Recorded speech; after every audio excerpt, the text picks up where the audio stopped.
Konnichiwa, minasan! Welcome to another episode of Ryann Studies Japan.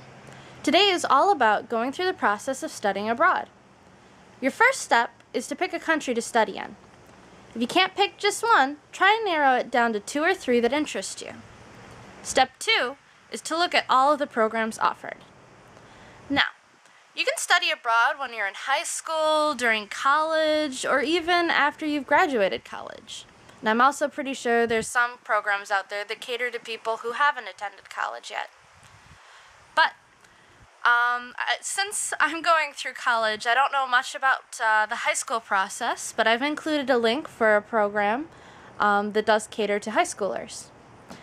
Now, if you've already graduated college and you have a bachelor's degree in any subject, you definitely want to check out the JET program.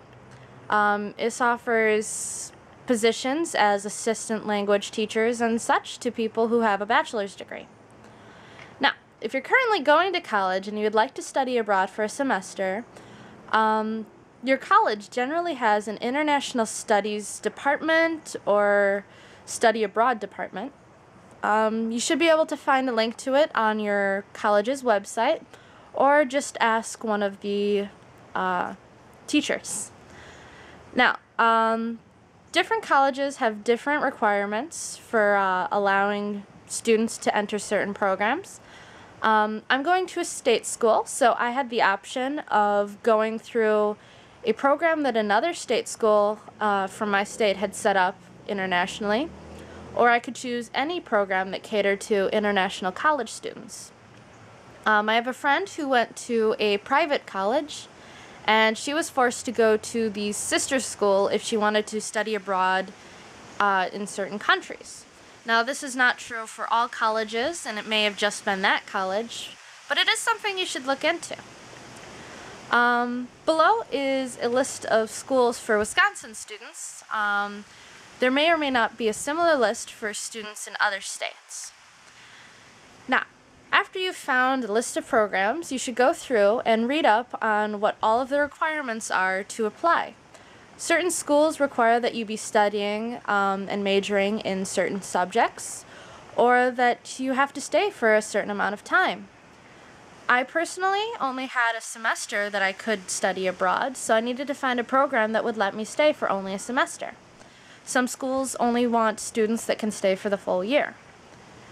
Other things to look at are cost, whether or not meals are included, whether or not you have the option for homestay, which I definitely recommend homestays for people who are going to study abroad.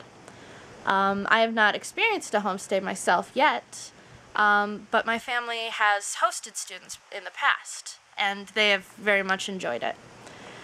So, now that you've got 3 or 4 programs that interest you, figure out which one fits you the best.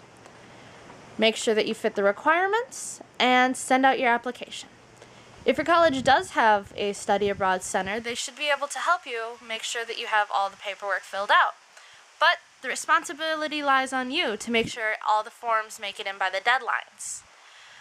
It may seem fairly easy to get all the forms filled out by the time they're all due, but there are certain forms like notifications from your doctors saying that you're healthy enough for travel that may take a bit longer to get. So it's best to start as early as possible.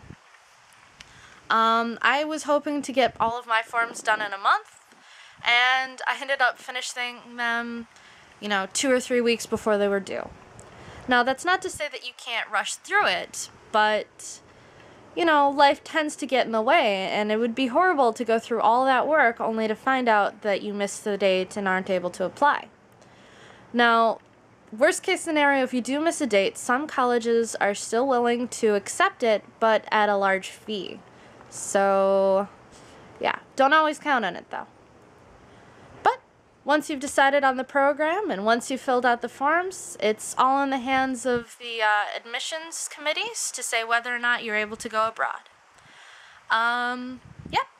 So I will be making another video, hopefully in a day or so, talking about packing, also about getting a visa, which is very important for studying abroad. Please rate, subscribe, leave me a comment. Hope you all have fun. Ciao.